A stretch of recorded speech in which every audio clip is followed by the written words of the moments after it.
Welcome to AKS online study. हम लोग triple C के कोर्स को अपने इस चैनल पे कवर कर रहे हैं। आपको पता होगा अगर आप पुरानी वीडियो देखे होंगे तो, नहीं पता है तो मैं आपको बता देता हूँ। अगर आप पहली बार विजिट कर रहे हैं तो ये चैनल जो है, इस चैनल पे आपको ट्रिपल सी कोर्स का टोटल 6 चैप्टर मिल जाएगा। जो ट्रिपल सी का कोर्स है उसमें टोटल 8 चैप्टर हैं। अगर सिलेबस वाइज बात करें तो उस 8 चैप्टर में से 1 to 6 चैप्टर हमने ऑलरेडी अपलोड कर दिए हैं। प्लेलिस्ट का नाम है ट्रिपल सी। वहाँ से जाके आप वो 6 चैप्टर देख सकते हैं। बचे हुए 2 चैप्टर में से ये जो स्टार्ट करने जा रहे हैं, ये 7th चैप्टर है। इसके बाद एक और चैप्टर होगा। साथ ही कुछ MCQ question, multiple choice question जो कि ट्रिपल सी में फ्रिक्वेंटली पूछे जाते हैं, वो भी उसी उसी जो ट्रिपल सी का प्लेलिस्ट है वहाँ पे आपको मिल जाएगा। तो आज हम लोग पढ़ने जा रहे हैं ट्रिपल सी का चैप्टर 7, कम्युनिकेशन एंड कोलैबोरेशन। ये आपका चैप्टर का नाम है। तो आइए स्टार्ट कर लेते हैं।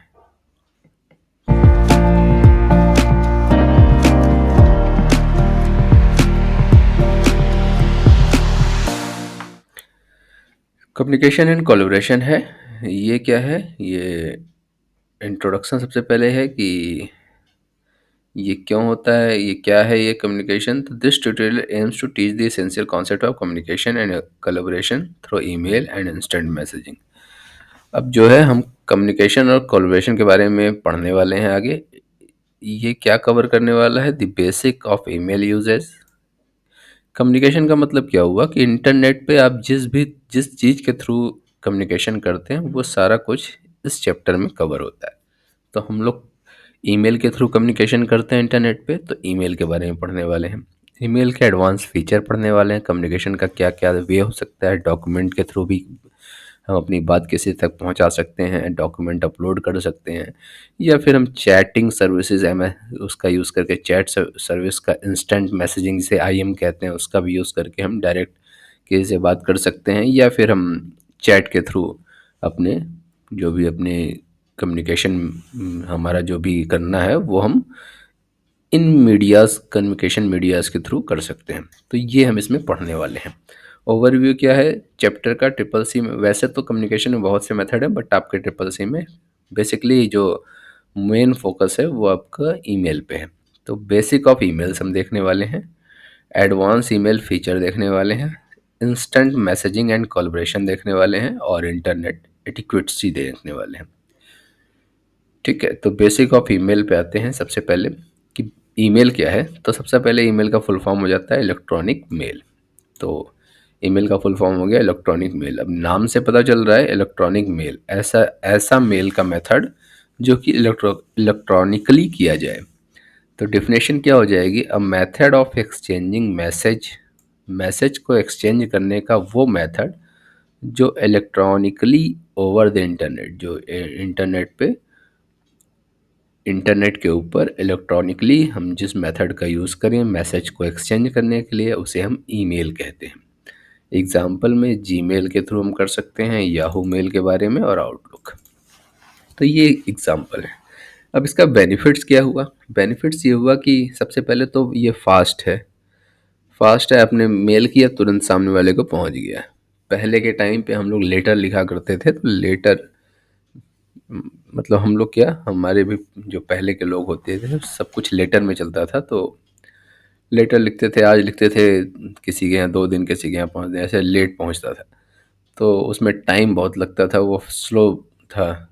तो उसी के हिसाब से बता रहा है कि ये फास्ट है। बेनिफिट है कि ये फास्ट है, कॉस्ट इफ़ेक्टिव है, और रिलायबल कम्युनिकेशन है। जिसके लिए आपने भेजा है बस उसी को वो मिलेगा, बाकी किसी और को नहीं मिलेगा। ओपन वही करेगा, वही पढ़ेगा। ठीक है, तो रिलायबल है। अब ईमेल अगर आपको किसी को भेजना है तो उसका तरीका क्या होता है? जैसे आपको किसी को भेजना है तो उसका एक यूज़र नेम होगा।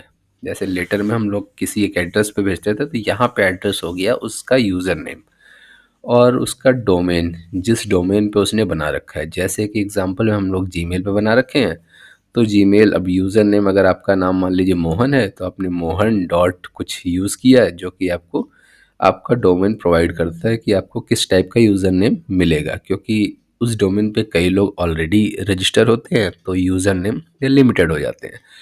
तो आपने मोहन नाम से एक यूज़र नेम बना लिया, मोहन डॉट समथिंग कुछ भी बन गया आपका डोमेन, आपने जीमेल पे बनाया तो gmail.com। अब किसी को अगर आपको कोई मेल भेजनी होगी तो आपका ये एड्रेस उसको पता होना चाहिए। अगर इस एड्रेस पे वो मेल भेजता है तो वो डायरेक्ट आपके पास मिलेगी, आपके पास पहुंचेगी और वो एक रिलायबल कम्युनिकेशन होगा। आप उस मेल को ओपन कर सकते हैं, देख सकते हैं। अब यूज़र नेम क्या है? ये दिनी unique identifier for the user. इसीलिए मैं कह रहा था कि जब आप मोहन से करेंगे तो आपको, क्योंकि कई लोगों ने बना रखा होगा तो एक यूनिक होना चाहिए। यूनिक नहीं होगा तो प्रॉब्लम ये होगी कि जब कोई मेल भेजेगा तो वो कई लोगों तक पहुंच जाएगी, तो जो रिलायबिलिटी है वो ख़त्म हो जाएगी। इसलिए हमेशा यूज़र नेम एक यूनिक होता है। डोमेन तो सभी को मिल जाता है, तो इसलिए एग्जाम्पल में से ने दे दिया example@gmail.com। अब अगर ये एग्जाम्पल एक यूज़र नेम है तो अब किसी दूसरे यूज़र को ये एग्जाम्पल वर्ड नहीं मिलने वाला है, क्योंकि ये यूनिक है। ठीक है, एक यूज़र को एक ही बार मिलेगा। उसके बाद आता है कॉन्फ़िगरिंग एन ईमेल क्लाइंट। अगर आपको ईमेल क्लाइंट, अब ये अगर आपको ईमेल भेजना, जैसे कि हम लोग आउटलुक जब यूज़ करते हैं तो आउटलुक पे हम लोग कॉन्फ़िगर कर लेते हैं, तो कोई भी दूसरी मेल होती है वो हमारे लिए ऑफलाइन आके स्टोर हो जाती है आउटलुक पे। तो उसको कॉन्फ़िगर करने का यहाँ पे तरीका बता रहा है कि ओपन ईमेल क्लाइंट, ईमेल का क्लाइंट ओपन कीजिए, लॉन्च एप्लीकेशन लाइक आउटलुक और थंडरबर्ड। तो आउटलुक की अगर आपके पास है तो आप उसको ओपन कर लीजिए या थंडरबर्ड ओपन कर लीजिए। ठीक है, फिर उस पर अकाउंट क्रेडेंशियल डालिए। अब आपको जो भी जीमेल या किसी का भी ऐप को यूज़ करना है या आउटलुक का ही यूज़ करना है तो आप वहाँ पे अपना ईमेल एड्रेस डालिए, पासवर्ड डालिए। फिर सेटअप इनकमिंग आउटगोइंग सर्वर। अब वहाँ पे ऑप्शन पूछता है कि आपका इनकमिंग और आउटगोइंग सर्वर सेटअप करना है। तो आई मैप कहते हैं और POP3, दो दो सर्वर होते हैं ये इनकमिंग और आउटगोइंग के लिए। तो इनमें से आप किसी का भी जो आपका एड्रेस होगा वो आप SMTP पे आउटगोइंग ईमेल्स के लिए सेट कर देंगे। फिर आप एक मेल भेज के देख सकते हैं, टेस्ट कर लीजिए और आपका वो मेल जाने लगेगा। अब इसके बाद आता है यूजिंग ईमेल्स। ईमेल्स को कैसे यूज़ करते हैं, तो सबसे पहले हम अपना ईमेल क्लाइंट ओपन कर लेते हैं, जो भी आपके पास है उसको आपने ओपन कर लिया आउटलुक्स को। फिर मेल बॉक्स में जाके देखते हैं, मेल बॉक्स में इनबॉक्स होता है और आउटबॉक्स होता है। तो अगर आपको किसी ने मेल भेजी है तो आपके इनबॉक्स में मिलेगी, तो आप इनबॉक्स में जाके आप वो मेल चेक कर सकते हैं कि आपको कौन सी मेल आई है। आउटबॉक्स में क्या है कि आप जो भी मेल भेजते हैं वो आउटबॉक्स में पड़ी रहती है कि हमने थोड़ी देर के लिए आती है, उसके बाद सेंट आइटम में रहती है। तो temporary holds message before sending, sending करने से पहले वो आपके कुछ देर के लिए आउटबॉक्स में होल्ड करता है। ठीक है, बाकी आप पुरानी मेल अपनी सेंट आइटम्स में देख सकते हैं। Creating and sending a new email. अब कैसे हम ईमेल को क्रिएट करते हैं और कैसे सेंड करते हैं ये बता रहा है। तो सबसे पहले हम, जीमेल है तो हम उस पर कंपोज वर्ड होता है, कंपोज बटन को क्लिक करते हैं तो एक हमारे पास पॉपअप ओपन हो जाता है। उस पॉपअप पे सबसे पहले लिखा होता है कि किसको आपको मेल भेजनी है। तो रेसिपेंट ईमेल टू में आप जिसको मेल भेजनी है, एग्जाम्पल में जैसे example@gmail.com था तो आपने उसका नाम भर दिया जिसको भेजनी है। अब आप उसके नाम पे टू में उसका नाम ऐड कर दिए। अब CC में भेजनी है या BCC में भेजनी है। CC का मतलब हो गया एक कार्बन कॉपी जाएगी या BCC का ब्लैक कार्बन कॉपी। तो जब ब्लैंक होती है तो वो सिर्फ उसी को दिखती है जिसको आप भेजते हैं, बाकी किसी और को नहीं दिखेगी, भले ही लूप में कई लोग हों। तो वहाँ पे आप CC भी रख सकते हैं। फिर आप सब्जेक्ट, क्या सब्जेक्ट है, सबसे पहले जो अ, आपकी इनबॉक्स में जो सबसे पहला लाइन दिखेगा वो आपका सब्जेक्ट ही दिखता है। तो सामने वाला देख लेता है कि सब्जेक्ट क्या है, तो फिर वो उसको ओपन करता है या हो सकता है कि ना भी ओपन करना चाहे। तो इसलिए सब्जेक्ट थोड़ा सा आप अपना रिलेटेड होना चाहिए कि जो आपकी मेल के पूरे सारांश को जो बताए वो सब्जेक्ट होना चाहिए। तो सब्जेक्ट ऐड कर लीजिए, फिर अपना मैसेज लिखिए बॉडी के अंदर, और फिर अगर कुछ अटैच करना चाहते हैं कोई डॉक्यूमेंट तो आप अटैच करके सेंड कर दीजिए। तो ये आपका मेल चला गया। इसको एक इमेज के थ्रू मैं आपको दिखा भी देता हूँ। तो ये एक इमेज है जो कि आपको ये बता रही है कि ये कंपोज बटन, जैसा कि मैंने बताया था, कंपोज बटन पे क्लिक करेंगे जब आप तो आपको वो पॉपअप खुल जाएगा। तो इस कंपोज बटन पे जब आप यहाँ क्लिक करते हैं कंपोज बटन पे तो आपको फिर ऐसा एक पॉपअप खुला हुआ दिखता है, जहाँ पे सबसे पहले रेसिपेंट्स का नाम, जिसको आपको मेल भेजनी है उस रेसिपेंट्स का नाम डाल देते हैं। सब्जेक्ट में आप आपकी मेल जिस पर्पज़ के लिए है वो पर्पज़ डाल देते हैं। जैसे आप मान लीजिए किसी को लीव के लिए मेल भेज रहे हैं, लीव रिक्वेस्ट दे रहे हैं, तो यहाँ पे आप अपना लीव रिक्वेस्ट सबसे पहले डाल के और क्यों आप लीव ले रहे हैं, वो कारण भी आप यहाँ लिख सकते हैं। उसके बाद आप यहाँ पे ये उसको जो आपने ये मैसेज यहाँ पे लिखते हैं, जो आप बताना है कि क्यों, क्या हुआ, कैसे, क्यों लीव ले रहे हैं। तो यहाँ सारा मैसेज लिखने के बाद आप उसको यहाँ से फॉर्मेटिंग कर सकते हैं, स्टाइलिंग कर सकते हैं उस मैसेज को सेलेक्ट करके। उसके बाद यहाँ पे ये आपको ये जो दिख रहा है, ये अटैचमेंट के लिए। अगर आप कोई अटैचमेंट, मान लीजिए आप लीव मैरिज के लिए ले रहे हैं, तो मैरिज का कार्ड अटैच करना चाहते हैं, वो अटैच कर सकते हैं। तो यहाँ से आप वो अटैच करके और फिर लास्ट में उसको सेंड कर सकते हैं, तो फिर वो पर्टिकुलर उस रेसिपेंट्स को पहुँच जाएगा, वो उसको ओपन करके देख सकता है। तो ये एक तरीका हो गया मेल भेजने का, और इस तरीके से मेल भेजी जाती है। तो वो इमेज में तो मैंने आपको दिखा दिया कि कैसे भेजते हैं। इसके बाद अब रिप्लाई टू एन ईमेल, अगर आपको ईमेल पे रिप्लाई करना है, तो जो आपको इनबॉक्स में जो ईमेल मिली है उसको आप ओपन करेंगे, तो वहाँ पे आपको रिप्लाई या फॉरवर्ड का ऑप्शन मिल जाएगा बटन। जैसे कंपोज का बटन मैं दिखाया था, वैसे रिप्लाई और फॉरवर्ड का बटन मिल जाएगा। उस बटन पे क्लिक करके, रिप्लाई वाले बटन पे क्लिक करेंगे, तो जो आपकी मेल होगी उसी के नीचे आपको स्पेस मिल जाएगा लिखने के लिए कि आप इस मेल पे रिप्लाई करने जा रहे हैं। फिर आप लिखेंगे तो वो थ्रेड बन जाएगा कि इस मेल का ये रिप्लाई है। फिर उस पे वो रिप्लाई करता है तो वो एक पूरी थ्रेड टाइप की हो जाएगी, और फिर वो उसी पे रिप्लाई में आ जाएगा। या रिप्लाई ऑल कर सकते हैं। रिप्लाई ऑल करने से क्या होगा कि जितने भी रेसिपेंट्स होंगे सबको वो मिल जाएगा। जैसे मान लीजिए आपने मल्टीपल रेसिपेंट्स को एक ही डॉक्यूमेंट भेजा है या एक ही मेल भेजी है, तो आप सभी को वापस रिप्लाई करना चाहते हैं, तो आप उसी रिप्लाई ऑल पे क्लिक करके सबको रिप्लाई कर सकते हैं।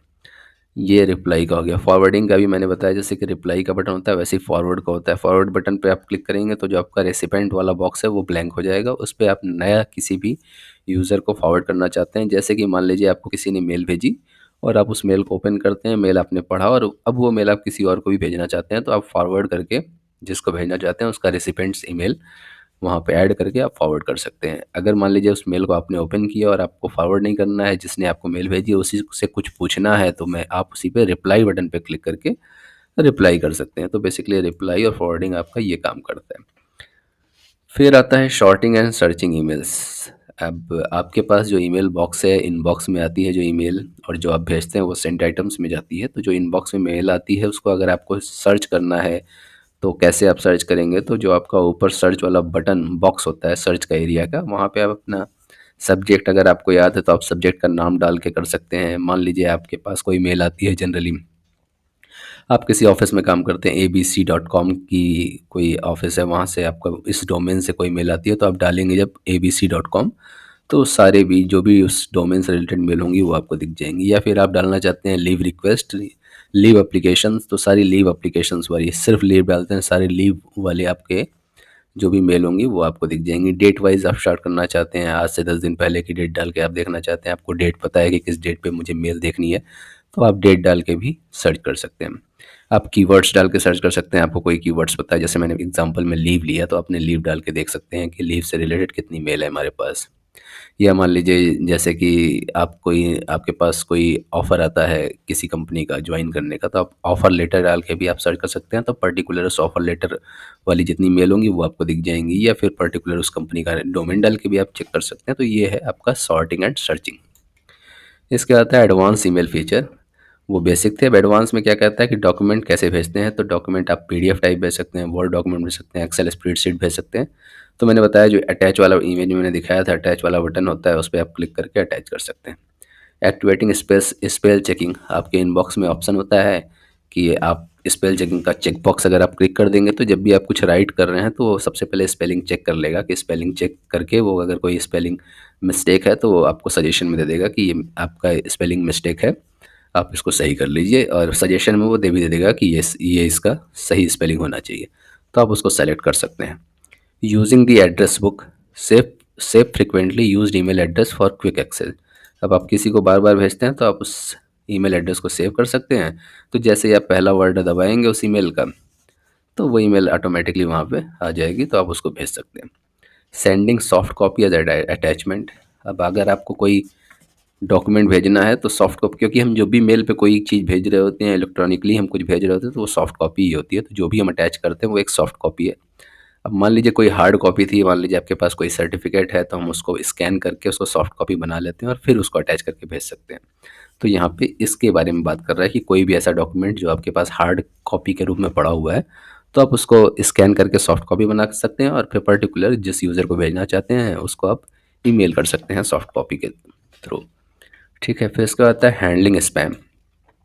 Define spam and junk emails, unsolicited and junk emails, use spam filter, block unwanted senders. अब स्पैम क्या होता है? बेसिकली आप स्पैम वर्ड याद रखिए, स्पैम वर्ड पूछा जाता है।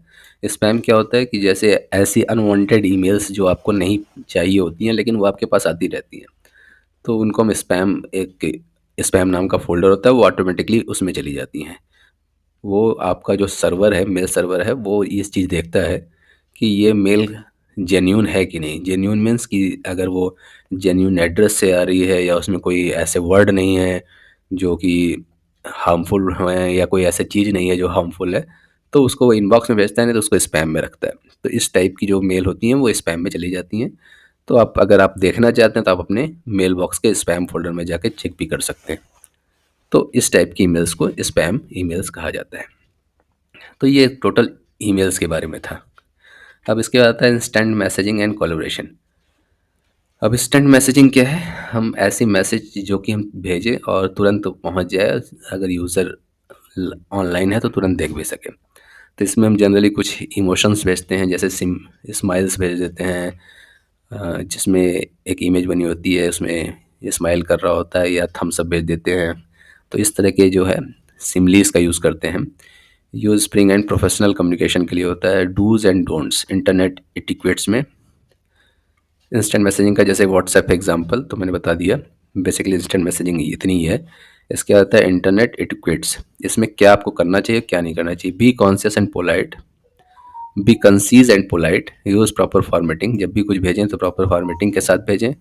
अच्छे वर्ड का यूज़ करें, क्योंकि आप डायरेक्ट किसी के पास भेज रहे हैं तो वर्ड अच्छा हो, अपनी चीज़ें सही से लिखें, रिस्पेक्टफुल मैनर से में लिखें। और डोंट, डोंट में क्या है? डोंट, वो जो काम आपको नहीं करना चाहिए, अवॉइड ऑल कैप्स, सारे कैप्स को अवॉइड कर दीजिए। पहला मतलब फॉर्मेटिंग अच्छा रखिए।